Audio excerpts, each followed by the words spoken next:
It's a pleasure to welcome you to this seminar this afternoon. It's the final seminar of this term, and it's a pleasure to introduce Professor Doug Lauffenberger. He's the Ford Professor of Bioengineering and the head of the Department of Biological Engineering at Massachusetts Institute of Technology. He in fact started the Biological Engineering Department, so that was a new innovation at the time.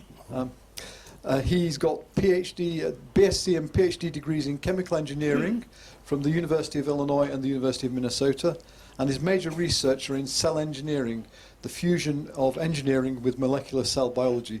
And he's going to tell us a bit about that, I think, this afternoon. And the title of his talk, which you can read, is Cancer Cures, Medicine and Miracles. So over to you, Doug. Oh.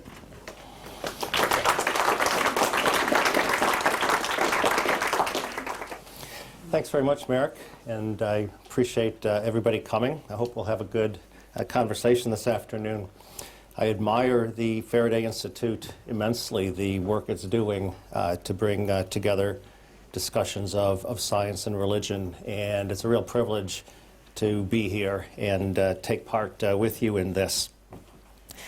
So, as Merrick noted, the topic that I want to discuss with you, that is the title, and in my own research work, this is an intersection of the science that I do as a researcher and a teacher, and my faith as a Christian believer. So I hope you'll see some interesting and maybe useful thoughts in this. So what's motivating this presentation as I thought about what to share with you is, as somebody who does medical research and somebody who is a Christian who prays regularly for individuals with health problems, what is the relationship between those two things that I personally do? On the medical side, I'm motivated by this early passage where in God's creation told the human beings that he made, fill the earth and subdue it. And by my reading and understanding, this is very much related to our human efforts in medicine, that in subduing the world, our mission, our responsibility is to overcome adverse conditions and try to make the lot of human beings better. At the same time, as best the efforts as we can devote, there's also simultaneously the realization that our thoughts, our ways are not as high as the Lord's ways. And so we do turn to God in prayer for what seems to be beyond our capabilities or beyond our understanding. So both of those things are present in my daily life. Well, let's talk a little bit about cancer as a background and its treatment and the issues involved so that I can bring out then some of my thoughts about prayer. So this is just a list of statistics from the U.S. in this current year, 2014, for men and women, new cases of cancer of all different types, and the estimated deaths of all different types. Key point here is there's more than 1.5 million new cases of cancer diagnosed every year, and about 500,000 deaths from cancer every year, and that accounts for about 1/4 of the deaths every year in the United States.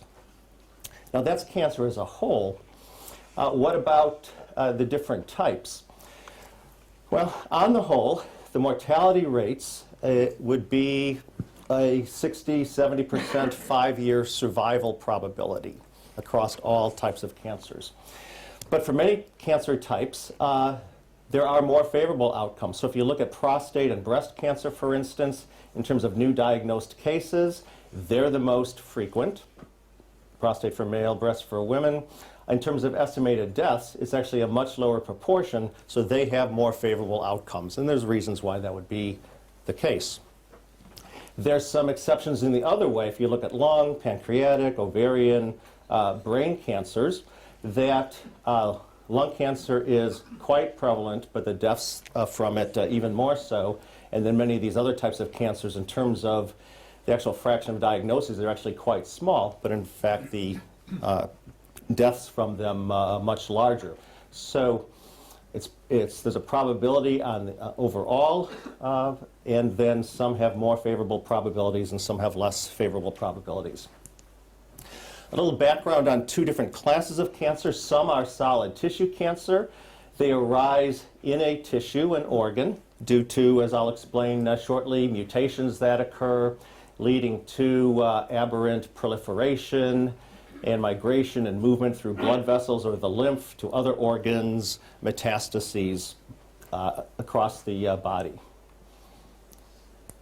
Different type of cancer, the leukemias and lymphomas, are blood cancers. They arise in the bone marrow. So instead of making the proper kinds of red blood cells and white blood cells that form the basis of immune response, what are formed instead are cancerous white blood cells that can't carry out the proper inflammatory and immune functions, but in fact become overproliferative and get in the way and cause destruction. So those are the two main classes of cancers. So what's underneath cancers? What's actually happening? Well, in the cancer research field, actually for more than a decade, this is a fairly recent update, there's characteristics that are called hallmarks. So the first one over here is resisting cell death. All normal cells have a lifespan and undergo senescence and death after a certain period of time or a certain number of replications. Cancer cells do not do this. Sustaining proliferative signaling. Normal cells only will be induced to proliferate under specific conditions needed to repopulate a tissue and so forth. Cancer cells will undergo proliferation in a much less regulated and restricted way. There are growth suppressors that will prevent normal cells from proliferating too much. Cancer cells will be able to evade these. As I said earlier with the tissue cancers, they will migrate inappropriately and move from the tissue that they started into other tissues and other organs and become metastatic. Once they're in their new organ homes, they bring in new blood vessels to essentially set up a pseudo-tissue. That's a tumor tissue. That's called angiogenesis. It requires new blood vessel cells to migrate in and proliferate. And essentially, they become immortal. So these are what are known as the hallmarks of cancer. They're all cell behaviors that are improper. Okay, where do these come from? They come from the actual cell functional behaviors being inappropriate. So I want to outline for you here the different types of cell behaviors that are happening in all your tissues. So you have stem cells originally, of course, that will proliferate, make more stem cells. Some of them will differentiate and become the cells of your tissue, kidney, brain, liver, heart, and so forth. And after a period of time or replicative cycles, as I said before, they will normally, these differentiated cells will normally undergo death. They can proliferate as well and make more of their own kind to populate the organ, and they can migrate from one location to another for particular physiological purposes. So we call these all different cell behaviors or decisions. Differentiation or death or proliferation or migration. These are things that cells are normally programmed to do. So when they do it wrong, when they do it inappropriately, when they do it aberrantly, it's because the regulation of those behaviors has gone wrong. The regulation are some fascinating, complex molecular reactions going on inside of the cell. So if this is a cartoon of a cell, and the cell's going to carry out one of these functions like migration or proliferation or death, that behavior is regulated by gene expression, by protein function, by making molecules that will carry out these functions. That's regulated by inputs the cells see from their environment, hormones and growth factors and mechanical stresses and so forth that interact through sensors, receptors on the cell surface, and set off cascades of biochemical reactions that govern gene expression and metabolism and force generation and so forth. So this is how normal regulation works. So when you have inappropriate cell behavioral functions, it's because something in these molecular circuits, these molecular reactions, has gone wrong. So why have those gone wrong? Well, a combination of things. Those circuits integrate information from your genes, and this is what's most commonly appreciated, that in your chromosomes, your DNA sequence encodes for the genes that are expressed in terms of messenger RNA, that encodes for the proteins. The proteins actually then carry out the functions of metabolism and movement and so forth. But that is influenced by environmental context. So the genetic information, the genomic information has to be integrated with what the cells see in their environment. That governs the message expression, protein expression, the protein operation, and therefore the cell function. So these circuits are very integrative. They have the information from the genome, they have the information from the environment. So when you have genetic variations, person to person, the behaviors will be slightly different in any given environmental context, and that's why we're all individuals. And if there's mutations, these operations will be different and in many cases wrong and improper and give rise to the cancerous behavior. So the dysfunction of these molecular circuits that regulate cell function derives from mutations in the genes which occur randomly, showing up in a cell originally, and then maybe another mutation and another mutation. And by the time you find a tumor, there's actually many mutations, multiple mutations in that tumor that have changed the operations of the proteins that are expressed and therefore the behavior of the cells. And therefore you get proliferation where you shouldn't, or you don't get death where you should, and so forth. I want to stress that there's actually quite a large number of mutations. The extreme is in something like colon cancer, where in a colon tumor you might find hundreds and even thousands of genetic mutations. Maybe at the other extreme are lymphomas, leukemias, where there might only be a few dozen, but even a few dozen mutations. So it's not as if there's just one key mutation leading to a cancer. There's multiple, dozens to scores to hundreds from across different tumor types and between different patients. Okay, so I need to tell you a little bit about my research just so you know how I'm thinking about the science at the same time as we'll get back to I'm praying about the patients. So I'm an engineer by background, as Merrick said, and what engineers think about is how does a complex system behave in terms of all its underlying component properties. Right? If you have an aircraft, there's all sorts of different components you put into it, and from those different components you'll make predictions about how the aircraft ought to fly. Okay.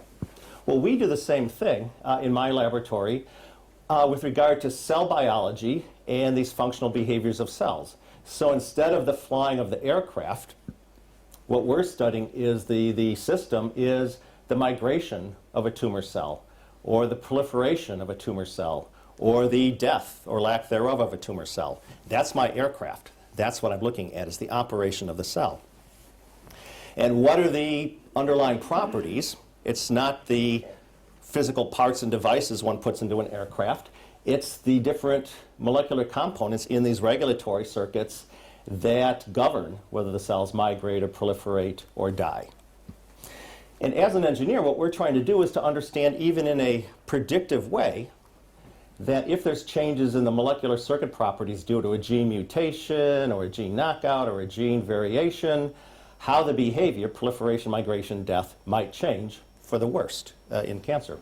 But then we want to also predict where would we intervene with a drug that might make the behavior safer, that we would prevent proliferation or prevent migration or enhance death. So that's what my research lab does. And the problems we focus on are, again, going to be the ones that we'll talk about when we get to prayer. And that is, there's many drugs and therapies in cancer. So frequently, if they work at all, they'll work on a fraction of patients and then stop working after a while. That's drug resistance. One of the reasons for that has to do with progression and heterogeneity of the tumors. You may have a tumor when you first diagnose it, but it'll continually evolve and change. It'll probably be very different subpopulations. It'll be complex. So what happens is, what we're studying is, you'll see a number of these plots, is a Kaplan-Meier survival curve for any given type of tumor, any different type of treatment, for instance. What physicians will do is plot the survival rate, percent still surviving as a function of time in months or years, and then for different genetic variations or mutations or different kinds of drugs, they'll see is the survival greater or less. And that's what we're interested in, is how to make the survival better by dealing with drug resistance and by dealing with tumor progression and heterogeneity. But I want to stress, you'll see a lot of these curves, and in all of these there's going to be a percent patient survival, a probability of patient survival for any given genetic background and any given treatment. So for instance, one thing we have right now going on in clinical studies is we've discovered a new mechanism for drug resistance, that tumor cells are very clever. That if this is a tumor cell, as I said, its proliferation, say, might be driven by some hormones in its environment, interacting with a sensor or receptor on the surface, driving one of these regulatory pathways that leads to proliferation. And so you say, well, this is simple, then I'll just give a drug against this and I'll block that pathway and I'll block the tumor cell from proliferating. But they have very complex feedback mechanisms in these circuits, so that while they're proliferating on that signaling pathway, all the other many sensors that could potentially be stimulating them to proliferate, the cell will actually shed into the environment. There's enzymes that just cleave them from the surface, and the cells lose them. What happens then is that if you have a drug against the pathway that you thought was going to lead the proliferation, yes, you stop that pathway, but now you no longer shed all the others, and the tumor cell is perfectly happy to have its proliferation stimulated through these other receptors that now it's leaving on the surface. So we've been able to see this clinically. If you look at breast cancer patients and just measure what's in their blood, measure some of these receptors, how much are shed into the bloodstream. The advanced stages of cancer, you'll see red. There's a lot more of these shed compared to patients that don't. And then we can show that in those patients, if you have the drug against this pathway and you measure what's shed into the blood, that it's decreased because now they stay on the tumor cells and the tumor cells use them instead of the original pathway. Okay, we've shown that if you make these measurements from patient blood samples before treatment and from the measurements in the blood, you say, are they shedding a lot of receptors? If so, they're actually not going to survive the drug treatment very well, because they're now going to signal through these. If they're not shedding very many, then this won't be a resistance mechanism. After you've given the drug, if it stops shedding, then they're not going to survive very well because they're going to signal through these. If you haven't decreased that shedding, then they're probably going to be okay on that drug. So, and in fact then, here's a survival curve again. If you give those normal drugs that would shut that off, they'll stop working after a while, and that's the drug resistance. But now if we come in with a second drug, a combination drug that stops that pathway, then we can increase survival. So this is where drug combinations come in to try to deal with these complex feedbacks in tumors. Okay, so that's drug resistance and just how we're thinking about it. That's not a cure there, but it's an advance that we're helping work on. There's also the issue of tumor progression and heterogeneity, and that is the tumor doesn't stay still. It's a moving target, and it's a multiplying target.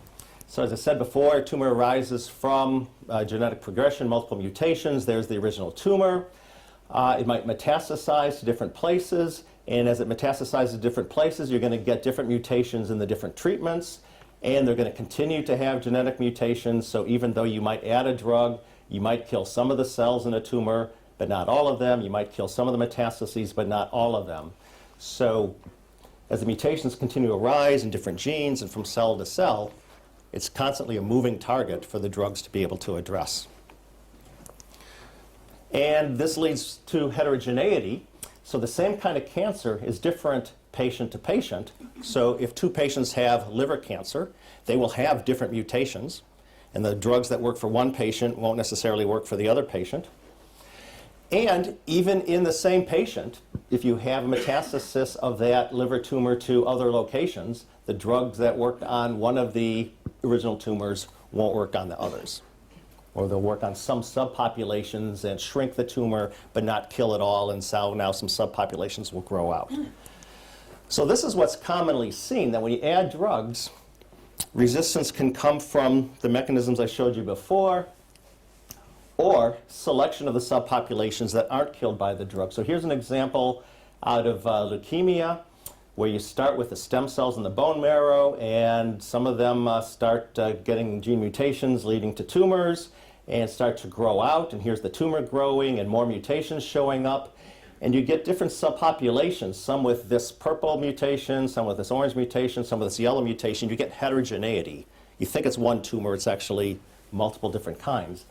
Add the drug, add the chemotherapy, and it'll essentially kill the purple ones and the gray ones, but the orange ones and to a certain extent the yellow ones survive because their mutations weren't susceptible to the drug, and they'll grow out now and they'll get new mutations. And so the subpopulations will grow out, and this is a big challenge in terms of cancer treatment.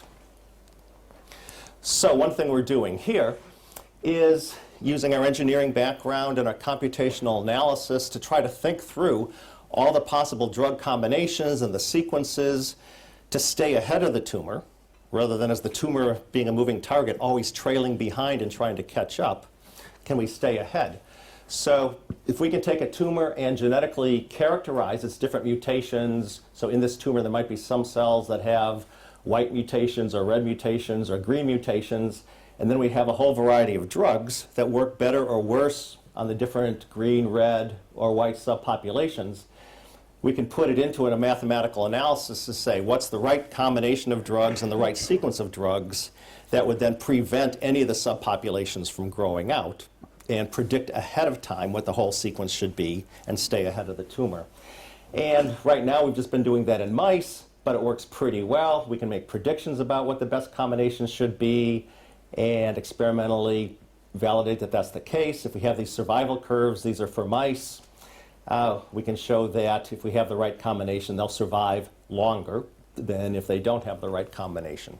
So these are the kinds of problems we're grappling with. And I just wanted to show you to give you some idea of where the state of the art is in cancer treatment. Okay, but here's the bottom line. Despite the very best medical efforts, the outcome of treatments is generally uncertain.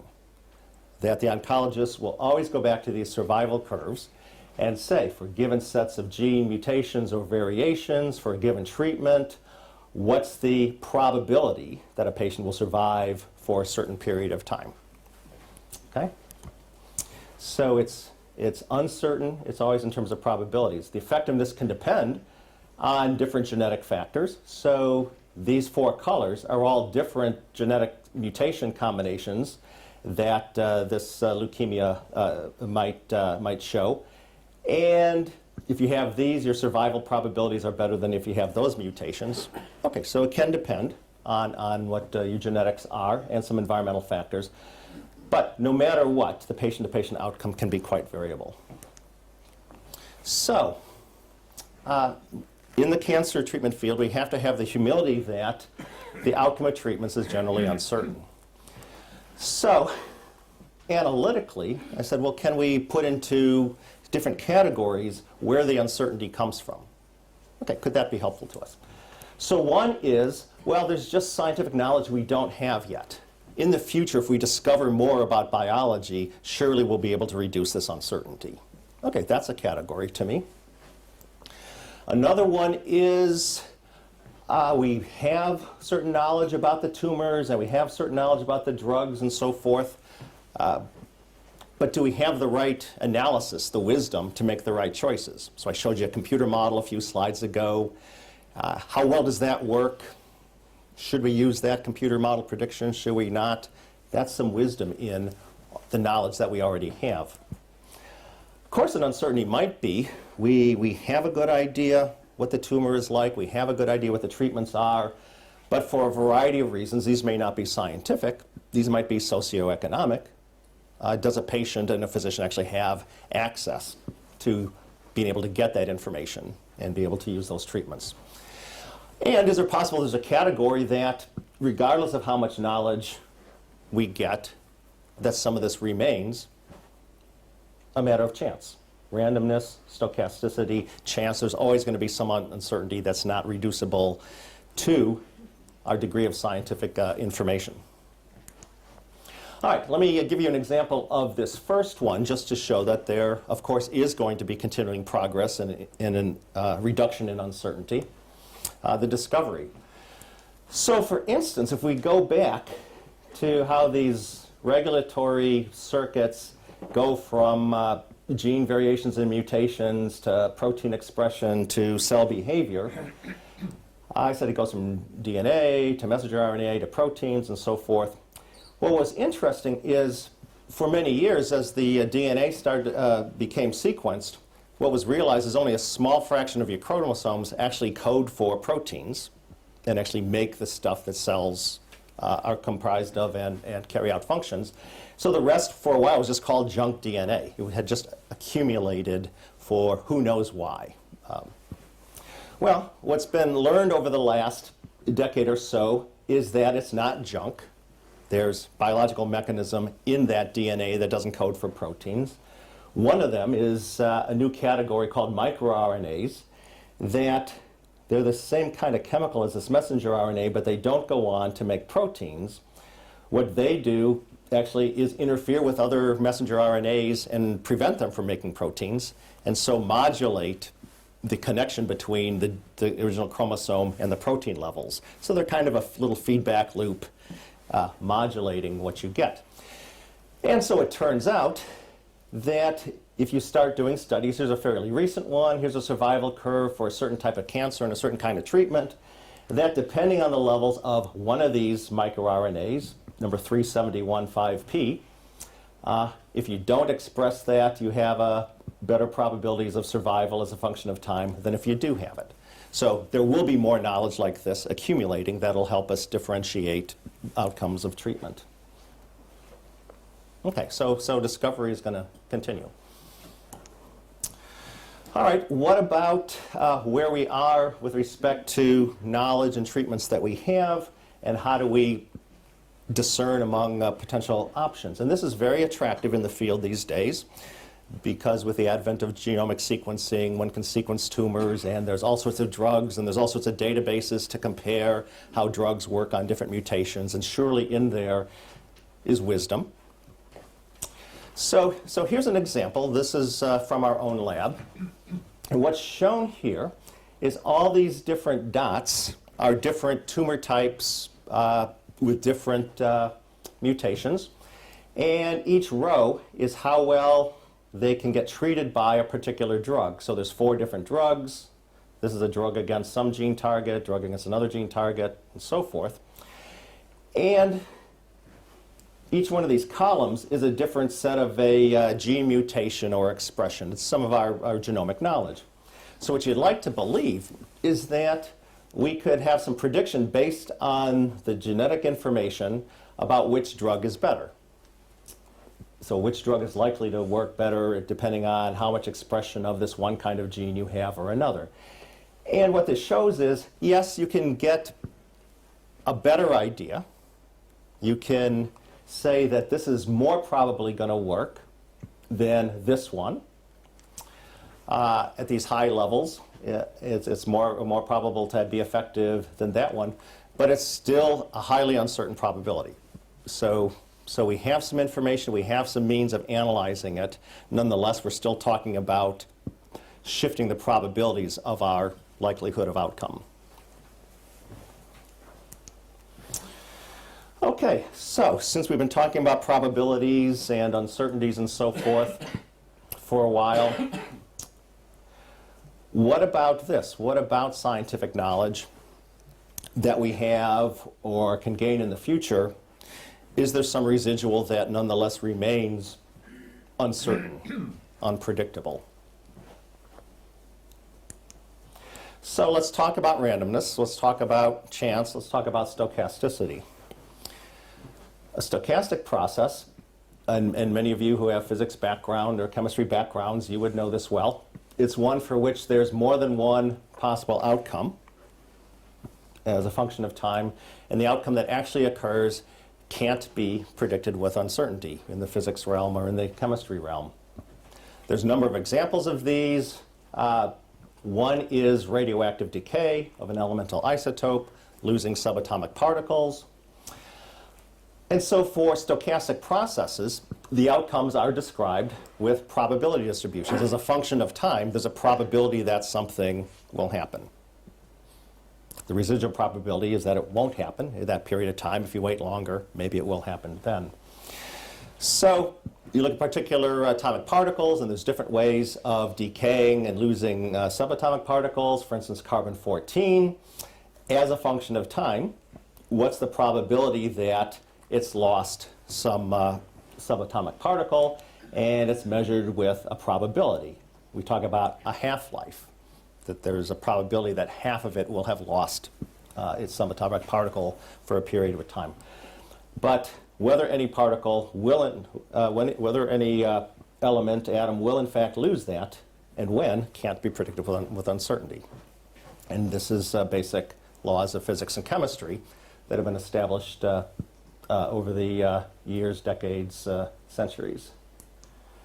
All right, so is there a place that this stochasticity actually may show up in cancer and our treatment of it? And in fact, in cell biology these days, probably the hottest topic is stochasticity, is randomness. My own lab has looked at this. Many other labs around the world have been studying randomness in cell behavior. So I want to give you an example, one of the best known, and that is when we talk about resisting cell death, that if you treat, well, normal cells, certain inflammatory cytokines will cause them to die, and that's part of the inflammation wound healing process. Tumor cells, you may give them a drug and try to make them die. Okay, so this death process, or cell's resistance of it, turns out to be one of the places where people are studying stochasticity the most, not the only. So it turns out that this is the state of the art and the state of understanding. So if you look at cells, so these are viable cells just looked at under a microscope, and these are apoptotic cells. It's a type of cell death. Necrosis is a type of cell death. The cells kind of dissolve. Apoptosis is a type of cell death. They essentially commit suicide. Enzymes chop them up into small molecular pieces. And so you can see them. They look differently when they're dead than when they're alive. And if you look at a population of cells under any given condition, and these are cells that are, to the best of our knowledge, derived from genetically identical background, and as they've proliferated, they have presumably, and in fact you can go back and do sequencing, essentially identical genomes, yet some of these, the ones with these arrows, will die. They're dead. Some of them are not only dead, they're continuing to proliferate. Same cells, same genome, same treatment, same time, same dish. Some die, some survive. So why is this? Well, if you go back to this molecular circuit, this molecular machinery, there's very complex reactions that govern whether the enzymes are activated that will chop the cell up into small molecular pieces. And they're kind of depicted a little bit more attractively here. Depending on some stimuli, these enzymes will be activated, and if enough of them are activated to enough extent and aren't inhibited by feedback breaks, then that cell, in fact, will be degraded. But each one of these reactions in this circuit is stochastic. Okay, if you look at any molecule, whether it's going to bind to another molecule, whether it's going to activate an enzyme, whether the enzyme is going to degrade a piece of DNA or another protein, those reactions are all stochastic. On the average, they will take place with a certain rate. There's a probability of that reaction happening as a function of time. But whether it'll happen sooner, later, and this is true of all these reactions going on. And that's where the randomness in cell death is attributed to the stochasticity in the molecular reactions. And you can see this very clearly by a number of microscopic or other types of technological measurements. So here's one, just looking at them with a fluorescent microscope, and I won't go into the details, but if you treat the cells with some drug that should kill some of them as a function of time, when they die by this apoptosis that I just showed you, they will essentially release fluorescence that you can see. So each one of these peaks going on here, every few minutes or so forth, is a cell that's undergoing execution. Its molecular reactions have taken place, and it's now turned on its enzyme. It's degraded themselves. All of these here are the ones that are still perfectly alive. So you just follow them, and every now and then one will die, and the rest will continue living. Then another one will die, the rest will continue living, and so forth. If you put thousands and thousands of them through a flow cytometer. That's a laser that can see the right types of reagents of whether a cell is alive or dead, and you count them under any given treatment. Some fraction of them will be dead, and some fraction of them will be alive. And these are the types of experiments that are done all the time. And you try to shift the probabilities of killing more or killing fewer, but that's all you're doing at the cell basis. You're shifting the probabilities that any given cell will die. This is true not just of death, this is true of all the other cell functions that we're talking about in the hallmarks of cancer. Everything that goes wrong is essentially a random behavioral process. Cell death, I just talked about. Proliferation has the same randomness. Some cells will proliferate under a certain condition, some cells won't. When we do experiments, we'll measure, 15% are proliferating under this condition. The other 85% aren't. Okay? Responses to immune cells and drugs, we've already talked about. The migration is stochastic. Some cells will migrate fast, some cells won't. We study a lot of tumor cell invasion metastases. We have a population of thousands of cells. Some will migrate really far, and many or most won't migrate very far at all. Why are the cells different? Genetically, they're the same, but they have molecular stochasticity in the reactions that are carrying out the movement. So that makes me think that patients respond to treatment is influenced by cell randomness. That's governed by molecular stochasticity in every aspect of therapy effects on tumors. So, as a Christian, when I'm praying, I start to think about, I would love to have the outcome be a favorable one rather than an unfavorable one, and that's what I would pray for. So, can I think more deeply than that? And I think about each of these categories. Praying for new discovery is a nice thing. It doesn't help a patient today to pray for a discovery of something that might benefit a patient 5 years from now. So I've sort of removed that one here. But certainly, with the knowledge and treatments that we have, if I looked at those probabilistic diagrams, I can pray for wisdom in saying, well, this probability is 30%, this one's 15%. Okay, I think I'll choose this one. That's the wisdom of the choices that we made. Accessibility. Does a patient that I know actually have access to getting the right kind of tests and information, and or they even have access to a clinical trial that would have the right kind of drug that might work? And should I pray about all this randomness going on in every different cell function and every different cell response to treatment? And then, of course, thinking back to the humility as human beings, I've made some categories and discussed them a little bit. But surely I confess that God's ways may be so far beyond me. There's categories that I just can't even imagine at this point, so I'll just call that transcendence. So, is there a relationship, this is interesting to me, between what we call chance and transcendence? And somebody was asking me earlier about miracles, because it's in the titles and so forth, so how does that fit in? Well, it's very interesting. In the secular medical world, the word miracle is used all the time. Okay? So, for instance, I just got the newsletter this last month from Dana-Farber Cancer Institute in Boston. It's one of the premier cancer research and treatment places in the world. And a story talking about a couple patients. Patient A. In early 2013, she had exhausted standard treatment. What happened next, some might call a miracle. Much to our surprise, after 6 months, the tumor had almost completely disappeared. Patient case B, after some experimental treatment, she started feeling better very quickly. We could see her tumor mass immediately start to shrink. It was amazing and must have seemed like a miracle. Okay, these are not a reverend's words, a pastor's words. These are the patients and the physicians themselves. So the word miracle is used. What does it mean? Well, I think in the secular world, it means an outcome that's deemed exceedingly unlikely. The expectation of it was low, small.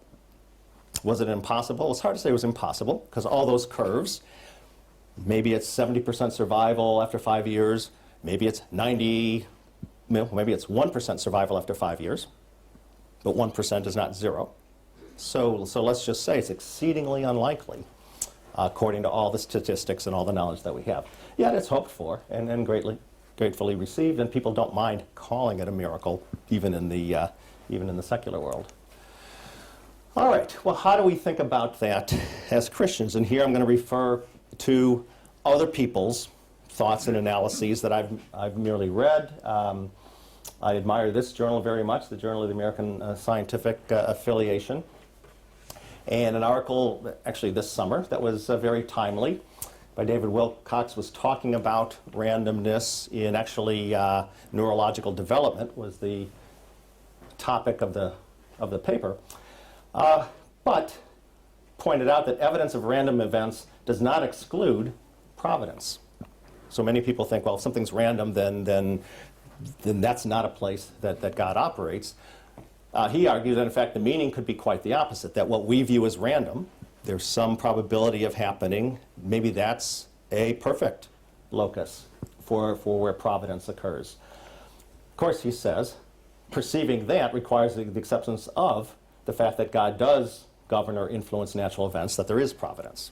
If you don't believe in that at all, of course you're not going to believe that there's any place for providence in the random events. It's rational to hold this view, but it's not statistically demonstrable. Okay. A little bit older, looking at some of the sources of this, John Hall in the same journal, talking about the laws we perceive as descriptions that are orderly, they're regular, they're coherent, yet as Christians, we believe that God achieves his purpose in the world by these laws. Yet underlying these laws is the same stochasticity. These laws are averages over large numbers of all these things happening. And so it's entirely consistent for God to be influencing these stochastic processes, yet within these orderly processes that you might assign a 1% of survival is still someplace that can be intervened. And this can be looked at in more detail. I'm not a physicist, but I can refer you to this publication and a number of others. Okay, so to me, since all cell behaviors are subject to this kind of randomness because the molecular level stochasticity, that's how I view in my prayers there's great room for praying for God's providence in this category of influencing the randomness in all the molecular processes, governing all these cellular behaviors, governing what's actually happening in the tumor and the treatment. So, to end, my view of the relationship between medicine and prayer that I posed at the beginning is that God's providence may, in fact, operate within any of these, that he may intervene in our thinking and making the choices between the prediction that this should be 30% effective, this one's 15% effective. How do we decide? Okay? That's a place to praise. And the accessibility to getting the information and the treatments, and the uncertainty, the randomness, the chance, and everything beyond.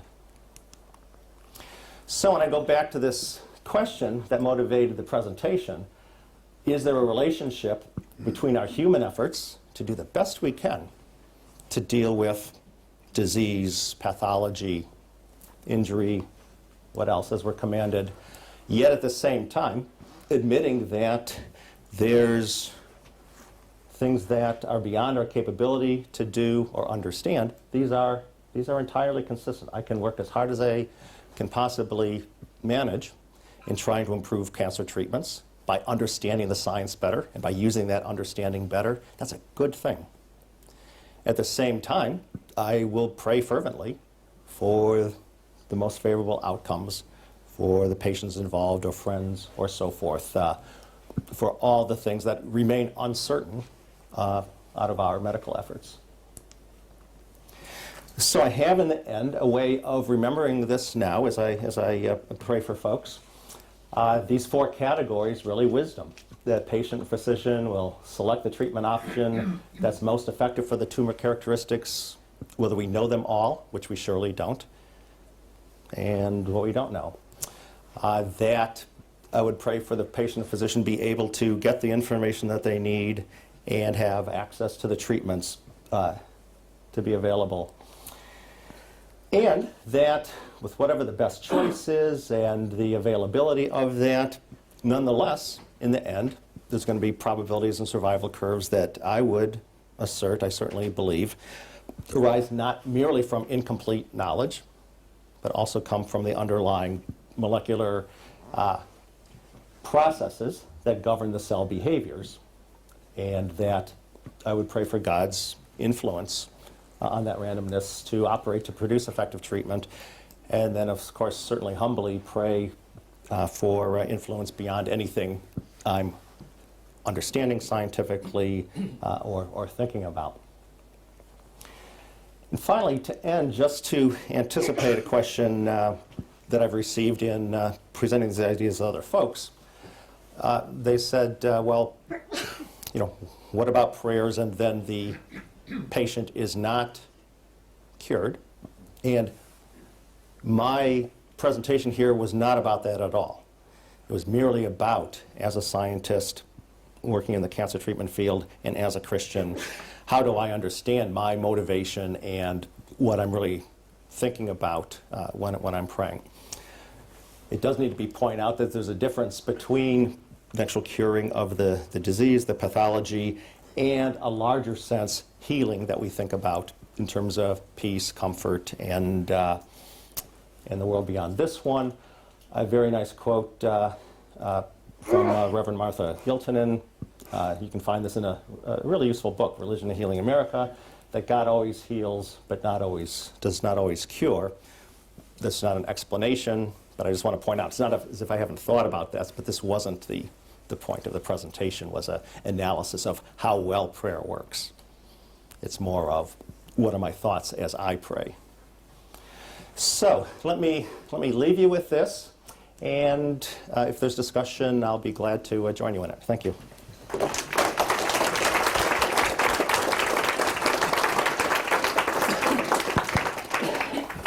Right, there's opportunity for questions. Could you wait till Eleanor actually brings the microphone to you so we can all hear the questions, please? So hands for questions. Rodney in the middle. Thank you. That was an excellent talk and very interesting, and I'm sure you're absolutely right to pray for your patients. I certainly pray for people and so on. I guess it's the randomness one that poses certain problems. If God intervenes in some way so that patient A is cured, does he have to juggle the statistics so that patient B over here is not cured in order for him to sort of remain hidden? That's a great question, because as we said, the laws are essentially averages over all of these, and so where's the compensation? And I don't think it necessarily, just kind of thinking theoretically, I don't think it necessarily has to cross patients. It could be happening within the same organism. So I don't think there's any need to consider that an obstacle.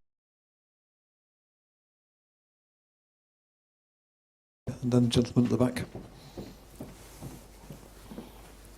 Thank you. I've got lots of questions. Where in the dynamics of cells responding to these immune system come into this? Because one of the problems is they get the impression that certain types of cytotoxic treatment is generally is capable of devitalizing the whole life process. Great. Right, so the question, if some folks didn't hear it, was where does the host immune system come in?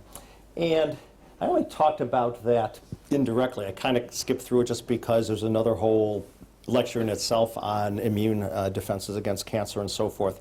But it's part of this, and it happens from the start, that your immune system can recognize the aberrant cells. There's certain of the mutations may express proteins that are recognized as not supposed to being there. Interestingly, the tumors have the same kind of capability to resist the immune system as they do to resist chemical drugs, that they can send out signals that stop the immune cells from being so active, and they kind of quiet them down. So there's the same kind of give and take. So it's happening, and immunotherapies are becoming more and more attractive as the field is understanding the immune system better and better. So it's part and parcel of this. It's happening even from the very beginning. My view, just coming back to this touchstone, is those immune cell behaviors are random as well. You can watch an immune cell come up to a target cell, not kill it. You can see an immune cell hit 3 other target cells and kill all of them. And you scratch your head and say, why did it not kill this and it killed these other 3? So. Gentleman at the back, Eleanor. Thank you. In putting the place of Providence's action within the current or inherent uncertainty of the system, what gives you confidence that that is a reflection of God's action as a true hidden variable within stochastic systems, rather than merely a God of the gaps approach? Well, I think, to me, I don't see why one has to plunk it into one of those categories or the other. I mean, to me, this is it's a notion that I find appealing, okay? And somebody can put a label on it if they want. I'm not sure I have to accept that label. I view it as it's the operation of the physical laws as we know them. I don't know why there's a gap there.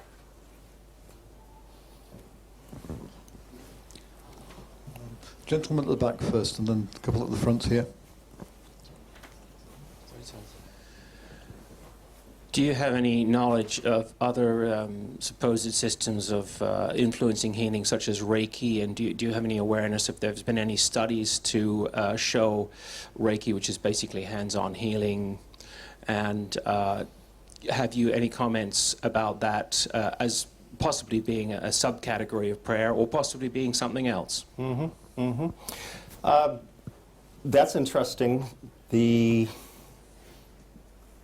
categories that I've put up here, I think are more local to me.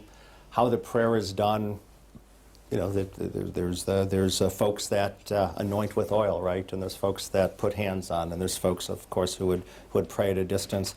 And I don't know whether they would operate through different categories or not.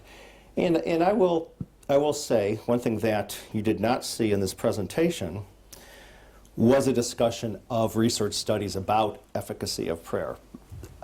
Because such studies exist, and I'm aware of them, and at least to my sensibility at this point, I don't think they're conclusive or useful in informing us. I think it's an interesting theoretical question whether, in fact, you can even do such a study in a scientifically reliable way. But I've avoided here because right now I don't think it actually informs this discussion. I don't think we've really gotten useful data from those studies. There are a couple of people at the front. Have you put up your hands? So, gentleman in that row first, and then the lady. Yeah. Thank you very much indeed. In response to suffering and sickness, I find 2 principal Christian responses. One is to say the purpose of prayer and of Christian living generally, or Islamic living or whatever, is not so much to change the world as to change us to live in the world as it is. A much more kind of stoical attitude. The other is to say, no, if we really pray, the world will be changed directly, not just because we're changed. I think you're trying to steer a middle course between these 2, and that I find very interesting, because although I'm attracted by both approaches, I tend to be more of the learn to live in the world as it is, but feel that that's not quite enough. Right. No, you've got it precisely. I wouldn't put my current perspective in either one of those. I believe that, there is a middle ground, that both parts of both can be simultaneously true. That, as I said at the end, the outcome of prayer even is uncertain. We have no guarantees of it. And as a Christian, I believe that God has higher purposes that I can't necessarily comprehend, explain here. But at the same time, we are commanded, and there's many instances in the Bible of praying, and so it's certainly something that we should be doing. And so I simultaneously believe that there is providence that can follow prayer. At the same time, it doesn't have to necessarily follow prayer in the way that I would personally think at this point in time I want it. So I think there's a middle ground. This lady. Oh, thank you. Thank you very much. Very, very interesting talk. My question, which comes from complete ignorance, of course, is that in your early slides you said that in the mechanism of the cell, in the feedback loops and the process loops, you'd got the physical material ones of DNA and then of environmental, hormonal and whatever else. And I just wondered, at that point, might there be another category of input into that whole process? Because we've been talking from within it, and I wondered if there was a third category.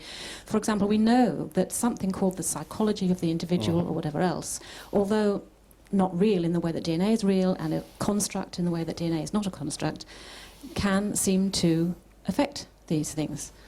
People can lower heart rate at will, people get stressed and heart rate goes up. I'm particularly interested at the moment in gender changes. How can a construction like gender cause somebody to infect their, physical attributes within their body? So could there be a third way that, I mean, the ancients certainly said it was. They called it the soul, and they said there was the noetic principles, the nous that could that be something? I'm glad you raised that, because I absolutely agree with you. I didn't explicitly put it into a different category, but I have been thinking about it all along, because I did very clearly put up that the actual cell behaviors are this convolution of the intrinsic genetics and the environment at whatever level you want to think about. The microenvironment at the tissue, at the tissue tumor level, what you eat and drink, and there's certainly very clearly mechanistic interactions between the neurological system, the immunological system, hormones, everything else. And so you can clearly imagine environmental inputs that affect somebody's thinking, changing their neurotransmitters, changing their immune response, and so forth. So there could be another whole category in here of, let's say, neurological influence on all of these processes, or hormonal and so forth. And absolutely, that's part of the physiology. In the end, to me, it comes down still, it would work through cell biology, the molecular reactions. It would just be where the inputs are. So, but I absolutely believe totally that a lot of the uncertainty comes from the environmental influences, whether we can categorize them or not. So we've got time for just one last question. I think the gentleman on the middle, towards the back. Thank you. Well, I speak, excuse me, from a position of complete uncertainty. I say complete because I can't ascribe any degree of probability to it. But what I wanted to ask was, when you pray, can you differentiate in your prayer between the individuals at which it's directed, or between types of cancer? Or when you pray, are you subconsciously praying for every person who has cancer everywhere in the world? Now, if it's the former, it would not be too impossible, I think, to test how effective your prayer is. I agree. I think, as I said, the efficacy is not something that right now I know how to do a scientific study of.